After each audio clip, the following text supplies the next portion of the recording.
Cerca de la cumbre del monte Everest, en la zona de la muerte, en el límite de la cara norte, está lo que los escaladores llaman cavidad de botas verdes.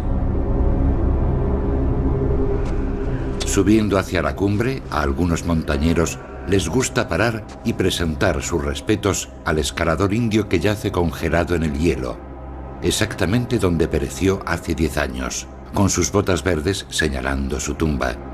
Nadie menciona jamás su nombre ni habla de cómo murió. Su cadáver se considera una advertencia.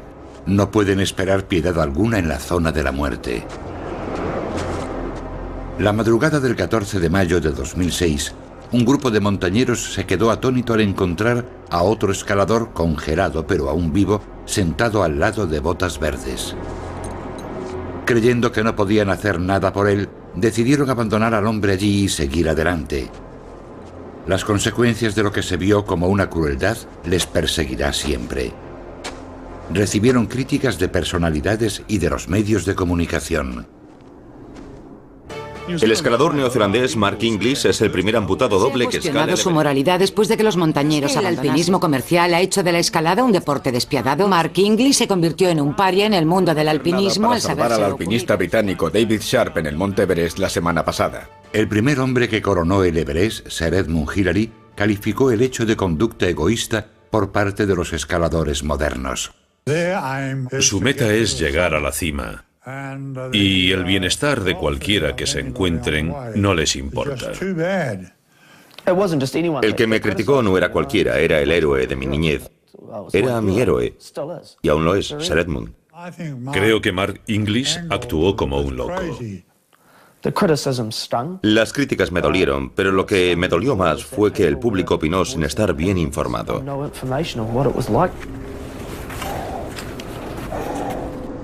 Más de 30 personas pasaron ante el hombre herido esa noche, pero sobre un doble amputado, Mark Inglis recayó toda la culpa por no ayudarlo. ¿Qué pasó realmente en el Everest? ¿Es que la fiebre por coronarlo transforma a los humanos en máquinas despiadadas? ¿O se equivocó Sir Edmund Hillary? Lo más difícil es pensar que la gente cree que pasarías ante un moribundo y no le ayudarías si pudieses. Morir por el Everest.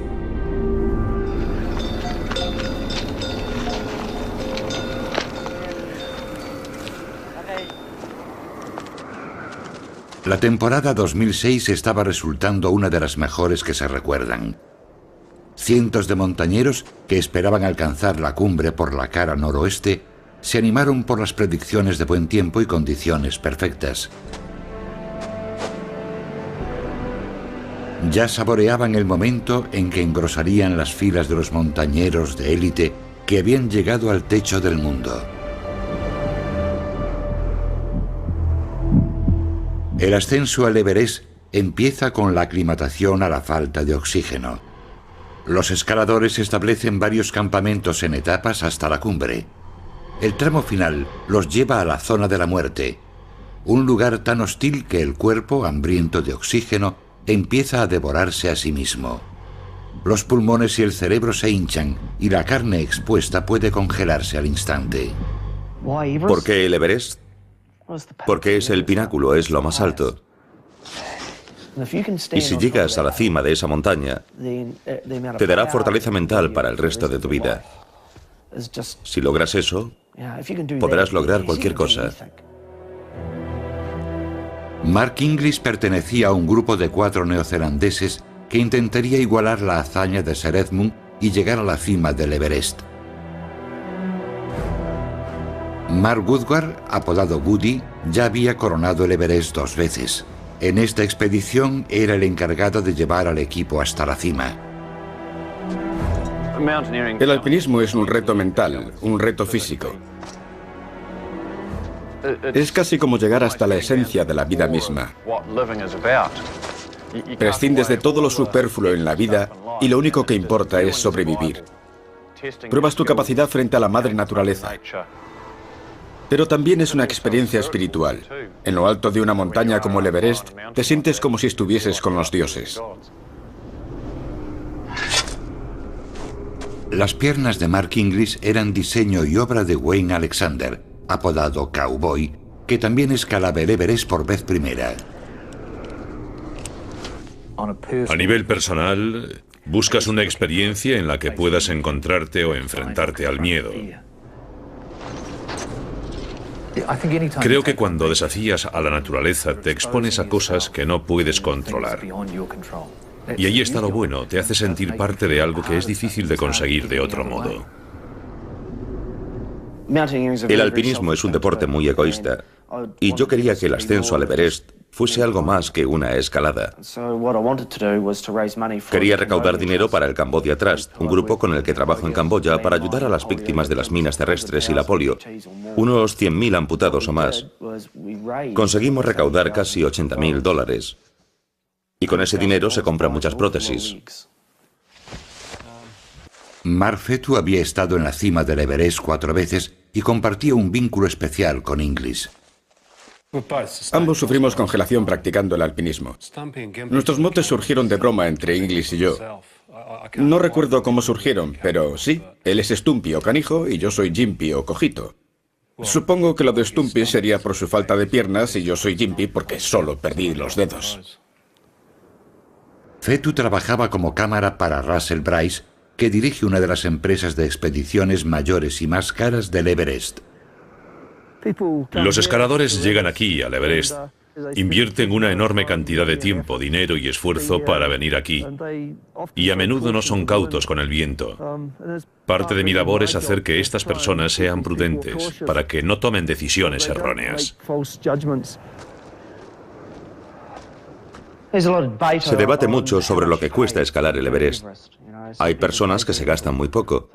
Creo que el mínimo anda sobre los $8.500 y la expedición de Russell es de las más caras. Me costó $50.000. Uno de los que optaron por no gastarse el dinero en la expedición de Russell Bryce fue el británico David Sharp. Eligió una expedición barata de Asian Trekking que proporcionaba poco más que el permiso necesario para su tercer intento de escalar el Everest. Un amigo de Sharp, Jamie McGuinness, había estado con él en la montaña antes. David estaba dispuesto a ir con cualquiera que lo llevase allí.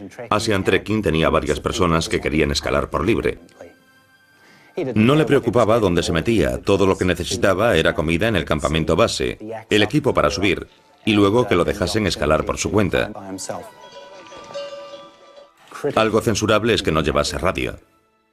A muchos montañeros les gusta escalar por libre, sin ayuda de sherpas ni de medios técnicos. Y en realidad lo apoyo, me parece maravilloso. No obstante, cuando surgen problemas, y lo que le pasó a David Sharp ocurre todos los años y todas las temporadas, el apoyo es útil. A muchos de los que escalan el Everest puedes considerarlos simples excursionistas, porque escalan en grupo, pero David era un verdadero montañero. Sharp ya había causado impresión con un gran ascenso a la sexta montaña más alta del mundo, el Cho Oyu. Estaba preparado para escalar el Everest, sin duda. Pero cuando sabes que eres capaz de hacerlo, tienes que hacerlo. Sobre lo que más discutimos fue sobre el oxígeno. Él confiaba en poder escalar el Everest sin oxígeno. Escalar sin oxígeno embotellado es muy peligroso, todo el mundo lo sabe. El peligro y la gloria tal vez vayan de la mano. Yo no organizo expediciones de ese tipo y por supuesto no habría permitido que David Sharp escalase en solitario. Su modo de hacer la expedición fue una decisión personal. Tal vez quería marcar un hito en su vida. Siempre bromeábamos con lo de que David era un cerebrito de las matemáticas, que lo era. Pero quería dejar la investigación y dedicarse a la docencia.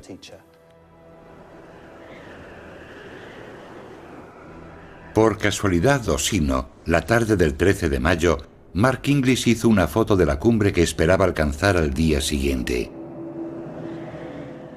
La mayoría de los escaladores que ya habían alcanzado la cima estaban descendiendo, pero en la distancia había un escalador solitario, que se saltaba todas las reglas y se dirigía hacia la cumbre avanzada la tarde.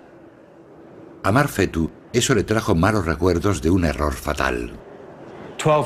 Hace 12 años pasé por una experiencia similar, subiendo hacia la cumbre muy avanzada la tarde con un amigo, Mike Reinberger.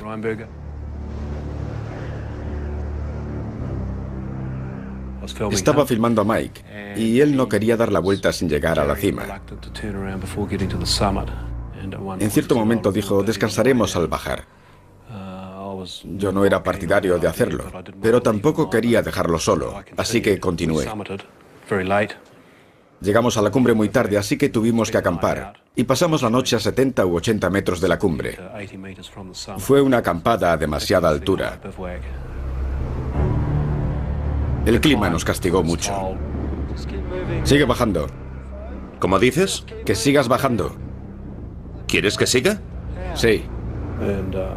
Durante el descenso a Mike le costaba mantenerse en pie y caminar.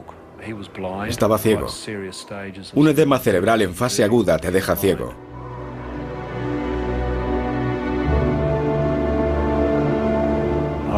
Tuve que abandonar a Mike.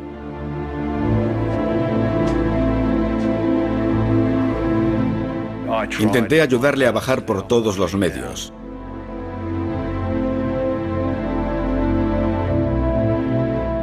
Por causa de eso perdí todos los dedos de los pies y tuve mucha suerte de salir con vida.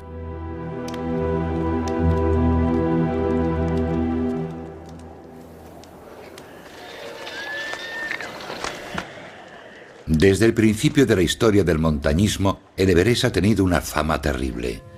En esa época no se sabía cómo afectaba la altura. ¿Podría uno vivir a tanta altura? Nadie lo sabía. Desde que el profesor británico George Lake Mallory dijo en 1924 que escalaría el Everest porque estaba ahí y luego había desaparecido entre las nubes, el Everest se ha cobrado más de 200 vidas. Los restos mortales de Mallory, un monumento congelado. Allí siguen porque allí estaban.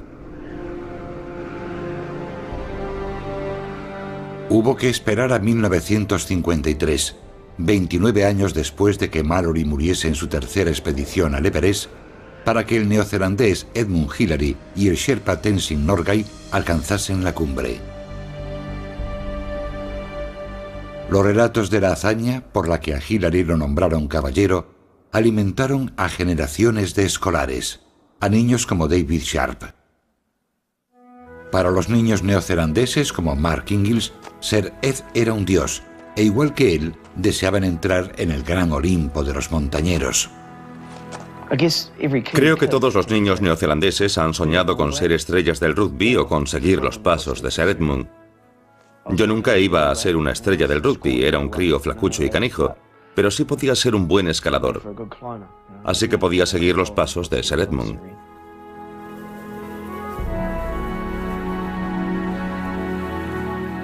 Con su ambición siempre presente, Mark Inglis trabajó como especialista en rescates en el Monte Cook, el más alto de Nueva Zelanda. Fue escalando allí en 1982 cuando casi perdió la vida. Phil Dole y yo decidimos seguir escalando aunque había tormenta. Pensamos que podríamos bajar por la otra cara del Monte Cook y dejar atrás el viento. Pero nos enfrentamos a una de las peores tormentas que haya habido en el Monte Cook.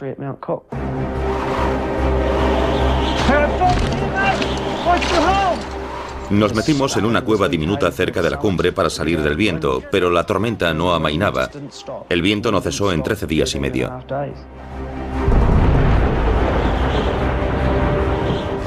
Hace 24 años, los buscadores se enfrentaron a una ventisca durante 2 semanas para rescatar a Mark Inglis del Monte Cook. Un helicóptero se estrelló. Los tripulantes escaparon vivos de milagro. El viento soplaba fuerte por la zona y ellos se refugiaron aquí. Los hombres bautizaron su cueva como hotel próximo a la cima. Pasaron 2 semanas antes de que lo rescataran. Sí, me rescataron una vez y sé cómo es la cosa. Pero también sé por qué tuvimos que esperar 13 días y medio en la cueva. Nuestros rescatadores habrían arriesgado la vida si hubiesen intentado subir a buscarnos antes. Como resultado de la estancia en la cueva, sufrí congelación severa. La parte delantera del pie se me congeló por completo. Tras un mes en el hospital me llevaron al quirófano y me amputaron las dos piernas, unos 14 centímetros por debajo de la rodilla. Muchas personas preguntan cómo se prepara uno para el Everest. Para mí el mejor adiestramiento que he tenido fue estar en aquella cueva por entonces.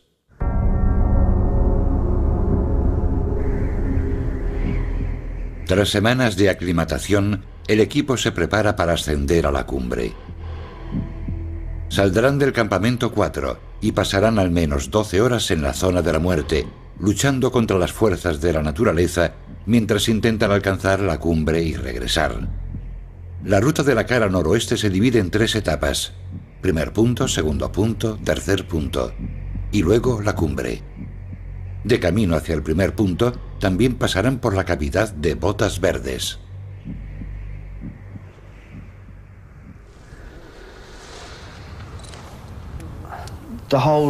Toda la expedición gira en torno a un día, el de llegar a la cumbre. Cuando empiezas a ponerte el equipo para salir a las 11 es como dirigirse a un examen. ¡Qué frío hace! Sí. Es como ir a un examen que, de suspenderlo, tendría consecuencias terribles. Hace un frío terrible. Desde luego. Todo iba bien, salvo por una cosa. Hacía mucho frío. Era una madrugada fría. Fría de verdad. En cuanto estás en marcha, todo va bien. Pero para mí lo peor es ponerme las prótesis. Nuestro plan era salir sobre la 1 de la madrugada, pero adelantamos la salida 2 horas. Estábamos lejos ya del campamento 4, sobre las 11:20. Adelantaos a los demás grupos de la cordada. Sí, Russell, saldremos muy pronto. Hablé un momento por radio con Russell para avisarle de que nos íbamos. La verdad es que él nos apremiaba, quería que saliésemos de allí a las 11. ¿Cómo lo lleva Mark? Ya ha salido. Controlando todos los movimientos de la expedición, Russell Bryce mantiene contacto por radio desde el campamento 2, 1000 metros más abajo. Es como tener otro par de oídos y de ojos. Es la pieza clave. El primero de los grupos de Russell en salir esa noche fue el de Max Chaya, que quería ser el primer libanés en llegar a la cumbre.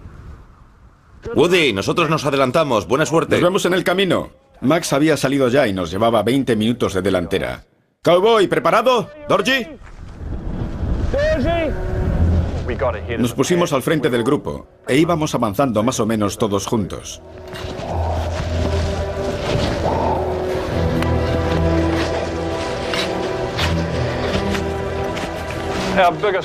Nuestro mayor problema era que había muchas otras personas que querían llegar a la cumbre también ese día, y te ves en cierto modo agobiado para que no te pille un atasco. Había unas 30 o 35 personas subiendo y nosotros íbamos delante, lo cual era estupendo.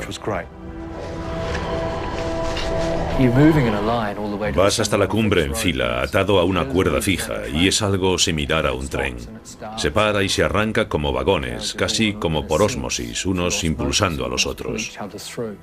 Cuando hace tanto frío, tienes que caminar sin parar para mantener el calor y una temperatura corporal razonable.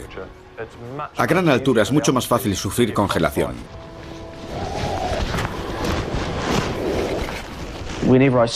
Cada vez que paraba, aunque solo fuese un momento, unos segundos para calentarme las manos, Dorji venía enseguida, me daba una palmada. Mark, sigue andando, camina, no te pares, no puedes pararte, hoy no puedes pararte. Y Dorji ya había escalado 5 veces el Everest. Aquel era su 6º ascenso. Vi que estaba nervioso, y también Fetu, por las condiciones de ese día.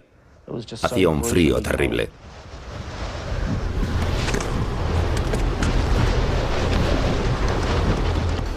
El camino hasta la cavidad de Botas Verdes es muy difícil. Coges lo que se llama garganta de salida del campamento 4. Es una subida bastante pendiente por la nieve. De noche, atado a una cuerda fija, eso te lleva hasta la arista de la cumbre. Y luego llegas a varias cornisas que hay que cruzar. La cavidad está en la arista de la cumbre, a 8.500 metros. Tienes la vertiente Kanchun a tu izquierda. Una caída de 2 o 3.000 metros bastante vertical hasta el glaciar. Y a la derecha tienes toda la cara norte del Everest, que representa una caída de aproximadamente 2.500 metros hasta el fondo del valle. Así que si resbalas, tropiezas o no te enganchas bien a la cuerda fija, emprendes lo que todo el mundo llama el gran viaje hasta el fondo. Cuando miras en la oscuridad hacia la vertiente Kanchun, no ves más que un gran agujero negro. Percibes una sensación de maldad. Es un lugar muy peligroso. A veces tenías los pies literalmente en el vacío.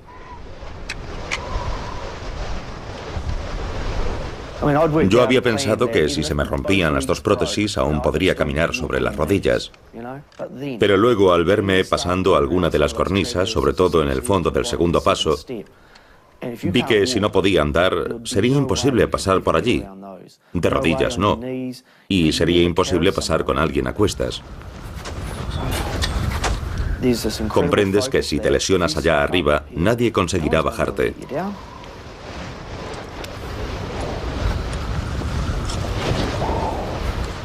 Una de las partes más terribles del ascenso a la cumbre es que te encuentras con montañeros muertos.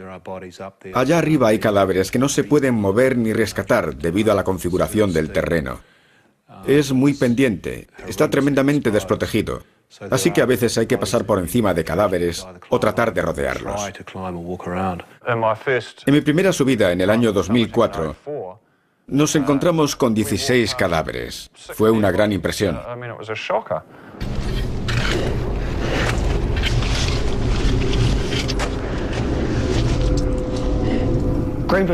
Botas Verdes fue un montañero que murió en 1996. Creo que durante el descenso, como les pasa a muchos montañeros. Como muchos de los cadáveres de la cara norte, en cuanto te mueres dejas de ser carne y hueso y te conviertes en parte de la montaña. Es imposible moverte, quedas adherido a la roca congelada. La sorpresa fue ver que allí había otra persona.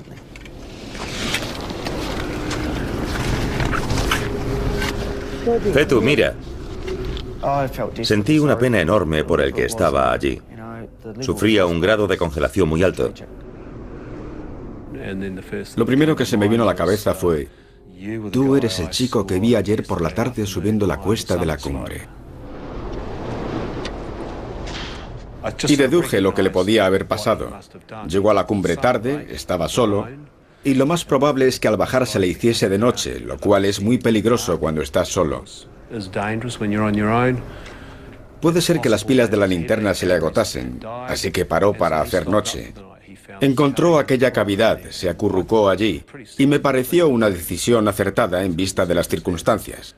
Pero hacía tanto frío que luego comprendí.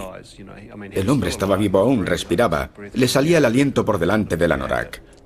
Supuse que estaba esperando para poder ver el camino de vuelta al campamento 4. Por desgracia para él, era la noche más fría de la temporada.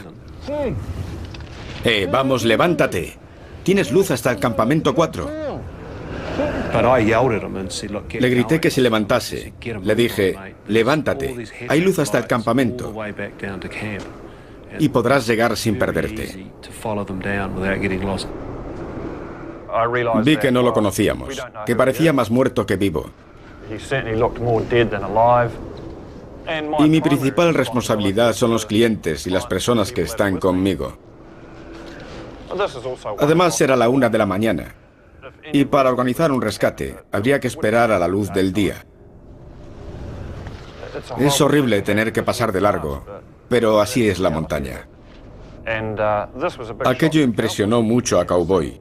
Nunca había visto cadáveres ni a nadie en aquellas circunstancias.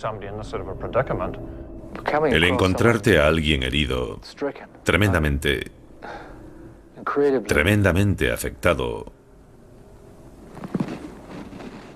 por las durísimas condiciones, fue algo muy incómodo, fue horrible.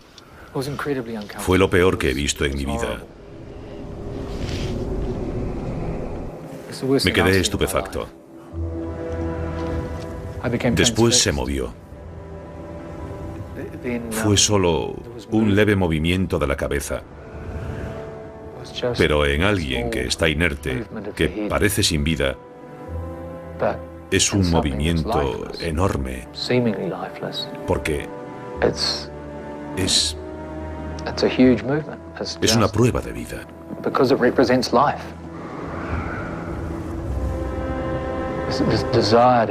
El deseo de reconfortar a alguien que está tan mal me atraía hacia él, hasta el punto de desear tocarlo.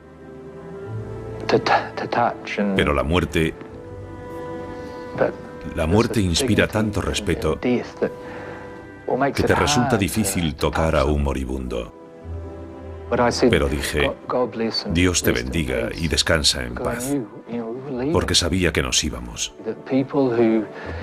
Los que sabían de esas cosas, que habían visto algo así antes, y que estaban preparados para tomar la decisión, la habían tomado. Íbamos a dejarlo allí, seguiríamos adelante, y eso fue lo que pasó.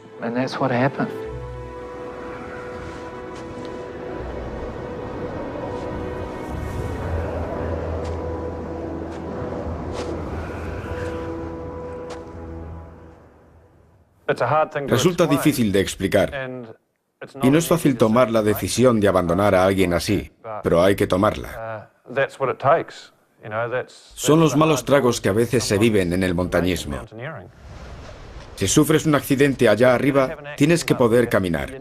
Tienes que estar consciente para que puedan rescatarte.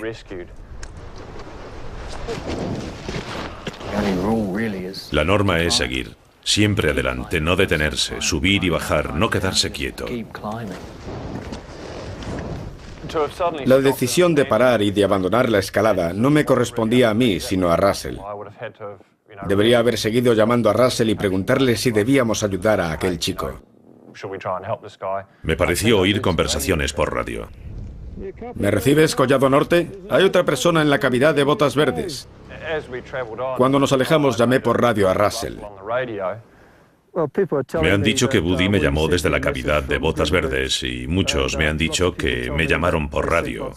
Guardo constancia de las conversaciones que mantengo por radio. Las anoto en el diario junto con la hora. Así que si alguien me hubiese comunicado que habían visto a alguien o que había algún problema en ese lugar, lo habría anotado.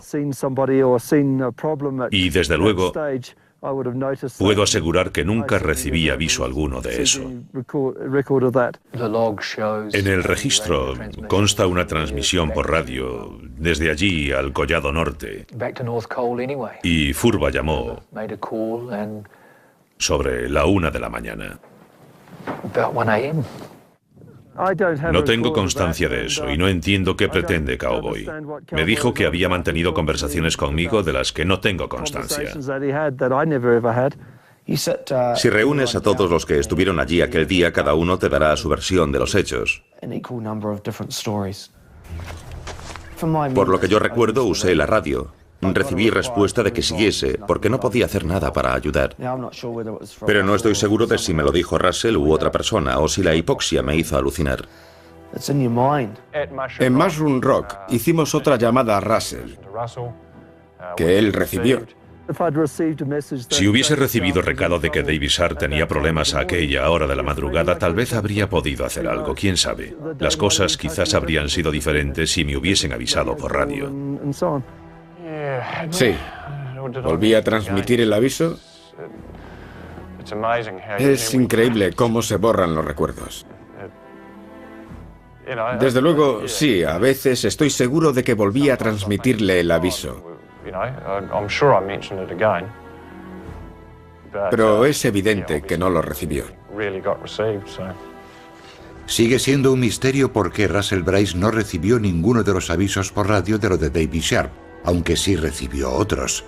Pero hay otra gran incógnita que nunca se ha despejado. ¿Por qué ninguna de las otras 30 personas que pasaron ante David Sharp de camino a la cumbre se paró para intentar ayudarlo? Por lo que puedo intuir, algunos pensaron que estaba muerto. Creyeron que era el montañero muerto que contaban con ver allí. Muchos otros no lo vieron. Y otros pensaron que era imposible rescatarlo, supongo. Pero yo no estaba allí. Es una hipótesis, no lo sé seguro. Al descender, muchos de los montañeros volverían a encontrarse con Sharp.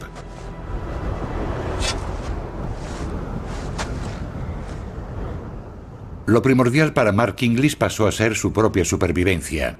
Una válvula rota de su mascarilla hacía que mucho del oxígeno que tomaba con cada respiración se escapase fuera. Comprueba el regulador. Con menos oxígeno que le calentase el cuerpo en aquel día tan frío, si continuaba hasta la cima seguramente acabaría sufriendo el efecto de la congelación. ¡No funciona! Hacía un día tan malo que la impresión de ver a Botas Verdes y al otro hombre en la cavidad desapareció tras menos de 5 pasos. Pero el pensamiento de que no quería acabar así no desapareció en todo el ascenso.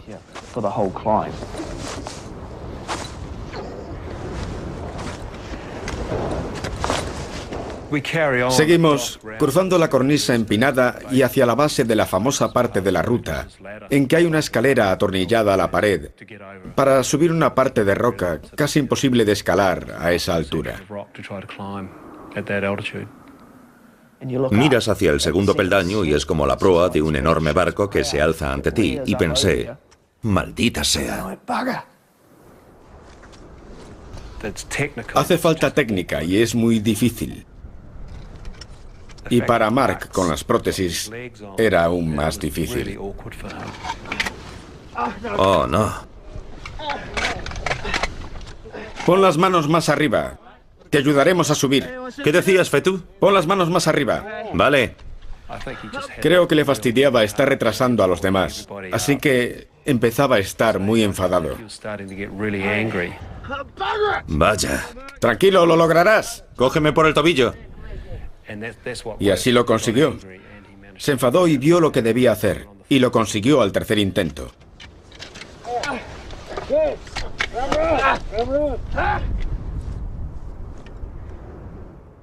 Cuando vas subiendo por la escalera, si se te escapa un pie, no hay nada de nada debajo. Lo único que hay es una caída de 2.500 o 3.000 metros por la cara norte del Everest.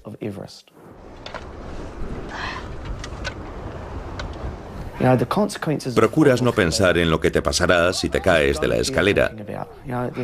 Ha habido muchos que han muerto en ese lugar. E incluso le llaman el Valle del Arco Iris a la zona que hay bajo el segundo paso, por la variedad de colores de los cadáveres de los que se han despeñado allí.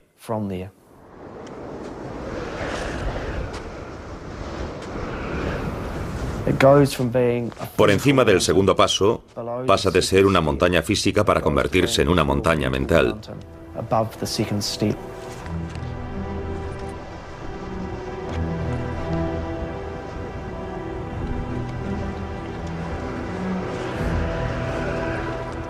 Avanzas muy lentamente, estás a solo un centenar de metros en vertical de la cumbre del Everest, pero sabes que te llevará un par de horas.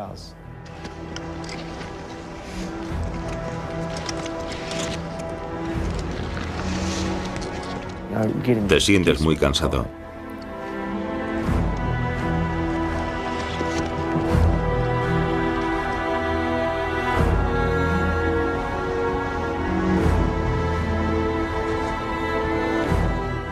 Ya es de día. Sigues mirando bajo tus pies, pero ya no ves un gran agujero negro, sino todo el trecho hasta el Rombuk, toda la pared de la cara norte.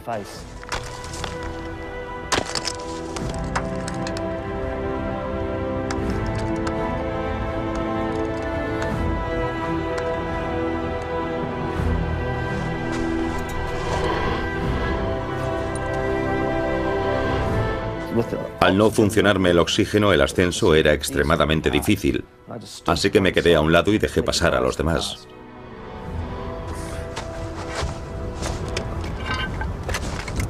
La situación de Inglis ahora era crítica. La falta de oxígeno afectaba su capacidad de decisión. Quedándole solo unas horas en el tanque para llegar a la cumbre y volver, tuvo que ignorar el tremendo dolor de los muñones, porque la ambición lo impulsaba a seguir.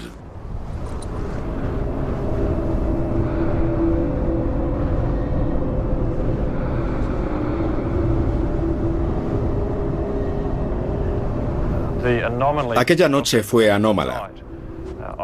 Puse mi altímetro en el campamento 4 en 8.200 metros, cota a la que está el campamento. Y cuando lo miré en la cumbre marcaba 9.000 metros. Lo que pasaba era que estábamos ante una depresión atmosférica. Es decir, que la montaña sobrepasaba la atmósfera. De modo que el espacio había bajado hacia nosotros y por eso hacía tantísimo frío.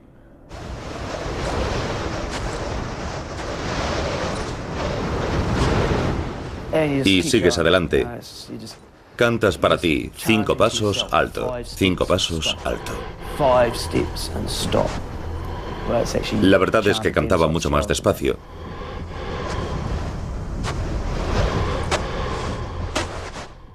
Y luego de repente no ves nada delante de ti. ¿Cómo sabes que estás en la cima del mundo? No ves que llegas a un pico, sino que no tienes nada delante.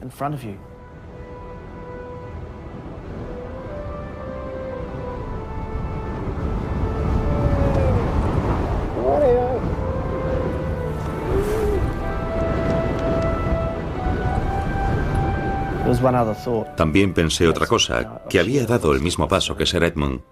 Solo uno, pero era el preciso, el paso que te lleva a la cima. Él llegó por el sur, yo por el norte. Y es solo ese paso el que cuenta. Fue una alegría muy sobria. No fue una alegría desbordada, sino más bien contenida.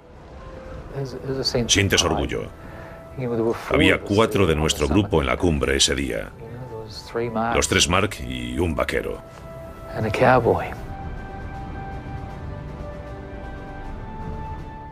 Fue un momento fantástico para 4 neozelandeses.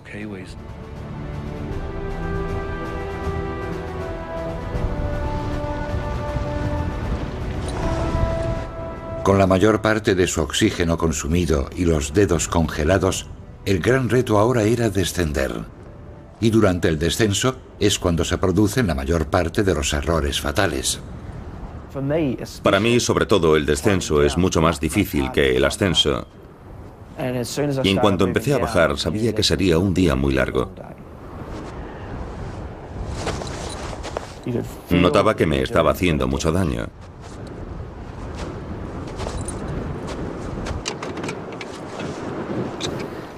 En el segundo paso, las cuerdas de la cima de la escalera son una completa pesadilla. Estaba muy pendiente de que no se me enredase un crampón en ellas. Si se te enreda, te caes hacia atrás. En realidad, yo me desengancharía de las prótesis. Bajé por la escalera, paré a medio camino, me agarré a un peldaño, respiraba con dificultad, aún llevaba la mascarilla retirada para ver mejor al bajar. Así que me puse la mascarilla para respirar algo de oxígeno. Y seguí bajando. Y entonces es cuando empecé a pensar, vamos a volver a donde estaba aquel pobre diablo de madrugada. El otro miembro del equipo de Russell Bryce, Max Chaya, que fue el primero en salir del campamento 4 ese día, se convirtió en el primer libanés que culminó el Everest. Durante el ascenso, Max no había visto al hombre de la cueva, pero ahora, a la luz del día, era imposible que no viese a Sharp y sus botas rojas. Chaya llamó a Bryce. Russell, aquí Max. ¿Me recibes? Esta vez Cambio. Russell sí oyó la llamada. Te recibo, Max. Aquí, Russell. Adelante. Russell escuchaba y observaba desde abajo. También estaban a la escucha todas las demás expediciones y oyeron la conversación. Max, veo dónde estás. Veo en qué punto estás. Estaba mirando por el telescopio. Max me dijo que allí había un hombre medio muerto. ¿Puedes hablar, Max? No, negativo. En realidad, durante nuestra conversación, que duró unos 20 minutos, Max dijo, «Oh no, acaba de morir. Ha parado de temblar y ha muerto». Luego volvió a hablar y dijo, «No, ha vuelto a revivir». Amigo, sé que esto es difícil, pero harían falta 20 hombres descansados para bajarlo. Te he controlado el oxígeno y solo te queda para 2 horas. Quiero que lo dejes ya. Baja, Max. Come on down, Max.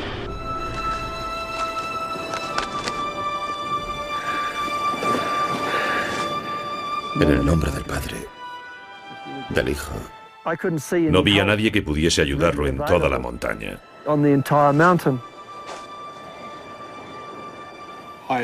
Había oído a Russell hablando con Max e insistiendo en que Max siguiese bajando. Cuando llegué al lugar donde estaba Dave Sharp, me pareció que no se había movido. Habían pasado 9 horas y era evidente que estaba casi muerto.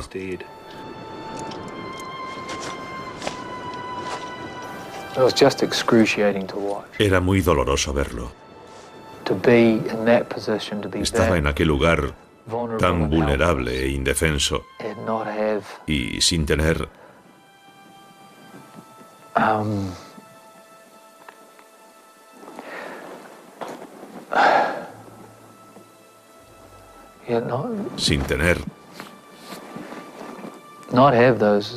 sin quedarle ya mucha energía vital, sin energía de ningún tipo, sino que estaba casi... No sé expresarlo.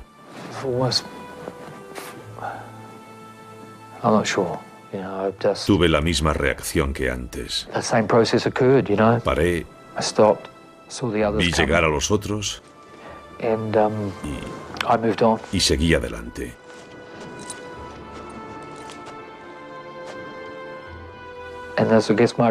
Y lo que más lamento es no haberlo tocado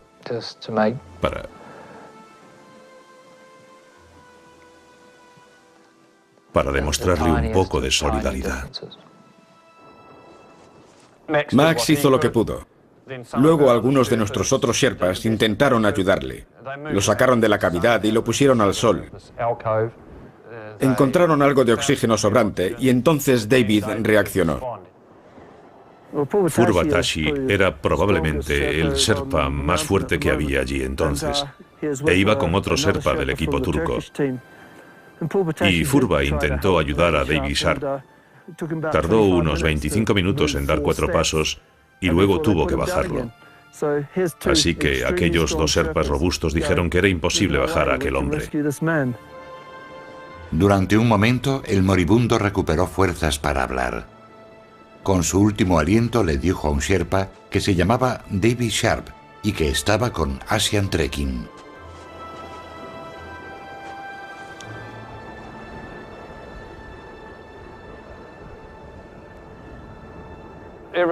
El Everest es un lugar despiadado. Hasta que no has estado allí no sabes cómo es. No imaginas lo difícil que es sobrevivir a esa altura. Inglis estaba ya muy afectado por la congelación y el descenso estaba siendo una pesadilla. Debido a sus muñones dañados, cada vez le resultaba más difícil andar. Tenía que parar y levantar una pierna, lo llamaba andar de gaviota, para aflojar la presión. Volvía a bajar esa pierna y levantaba la otra para aliviarla. Entonces a los compañeros se les ocurrió lo del tobogán y por tanto probé.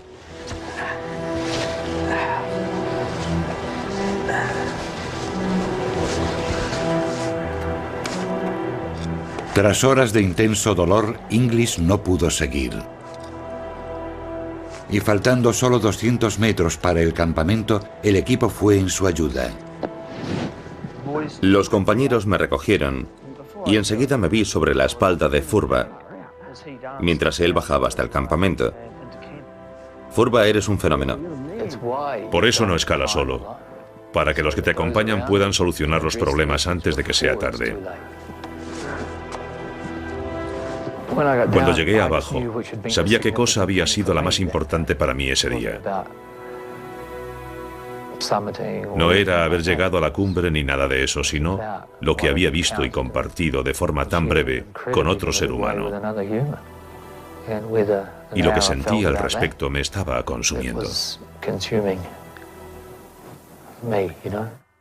Fue mientras estábamos esperando en el campamento base cuando supimos que el chico de la cavidad de botas verdes había muerto. Russell tuvo que salir y averiguar quién era. Nadie conocía a David Sharp hasta que murió. Ni siquiera los integrantes de su expedición. No sabían nada de él hasta que murió. English regresó a Nueva Zelanda como un héroe. ¿Contento de estar en casa? Pero cuando se supo la noticia de la muerte de Sharp, muchos de sus admiradores se volvieron contra él. ¿Es que el alpinismo comercial ha hecho de la escalada un deporte despiadado? Hoy Mark English recibió grandes críticas por no haber salvado a un montañero moribundo. Fue el comienzo de 7 largos meses. En el hospital, de los dedos que se me habían empezado a ennegrecer y a necrosar, sabía que perdería las puntas. En cuanto a los muñones, me llevé una gran sorpresa. Los huesos me habían asomado por los muñones. Debajo de esto está todo abierto. Ya entiendo. En esos 2 meses en el hospital me hicieron varias operaciones, pero al final solo tuvieron que cortarme 3 centímetros de cada muñón. Esta es más corta, así que no las tendré iguales. Necesitaré una pierna más corta.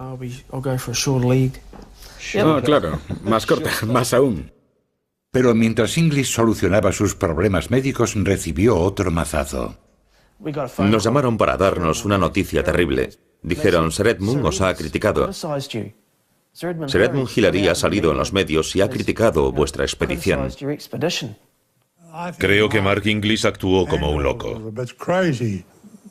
Se esforzó mucho por llegar a la cumbre.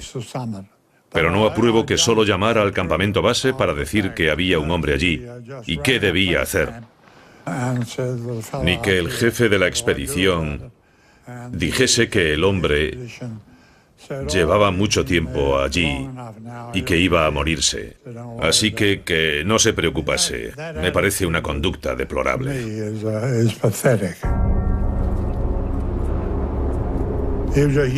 Ese chico era un ser humano y lo primordial sería llevarlo al lugar seguro.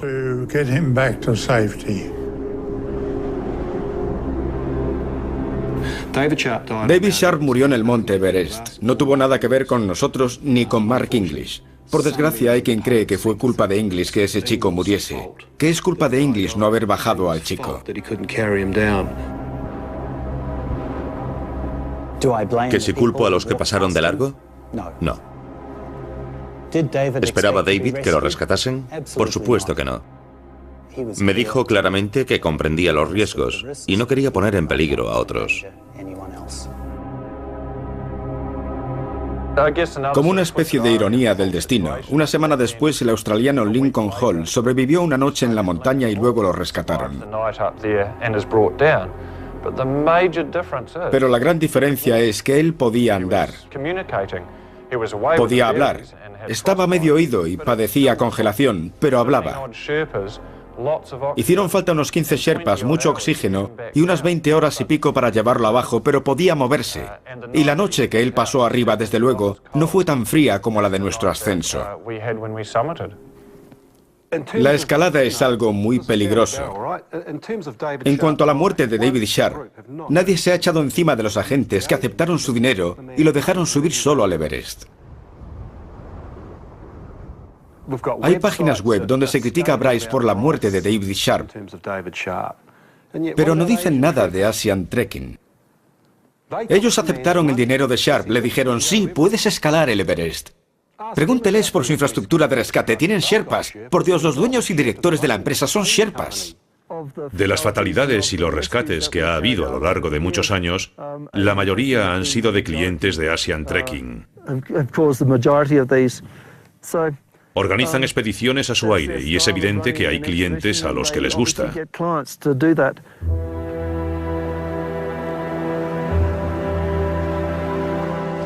Como nadie de Asian Trekking se presentó para recoger las posesiones del fallecido, la tarea recayó en Bryce. Los padres de David Sharp fueron muy comprensivos respecto a toda la situación y siempre les hablé francamente sobre todo lo que pasó, sobre cómo pasó, etc.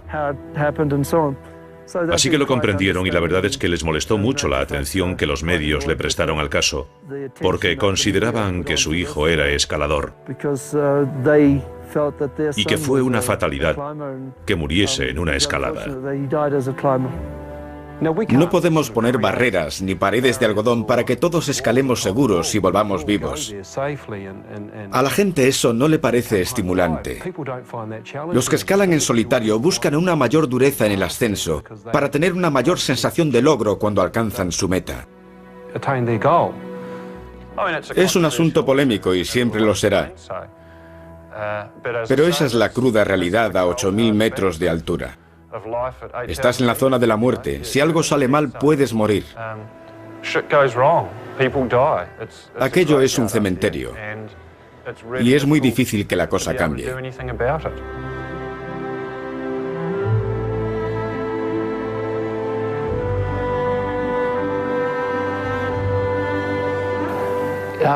Creo que es como un microcosmos del mundo entero. Lo que ha cambiado en esa montaña ha cambiado también en la sociedad. Y las críticas de Sir Edmund se centran en el dinero. Sí, hay cierta falta de sensibilidad, pero no se limita a los que escalan esa montaña. Se da en todo el mundo, en todos nosotros. David Sharp fue uno de los 11 montañeros que murieron en el Everest en 2006.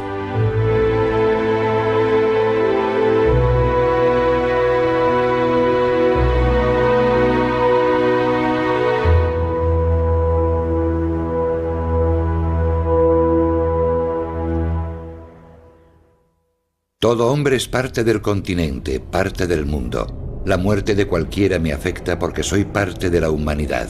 John Donne, 1623.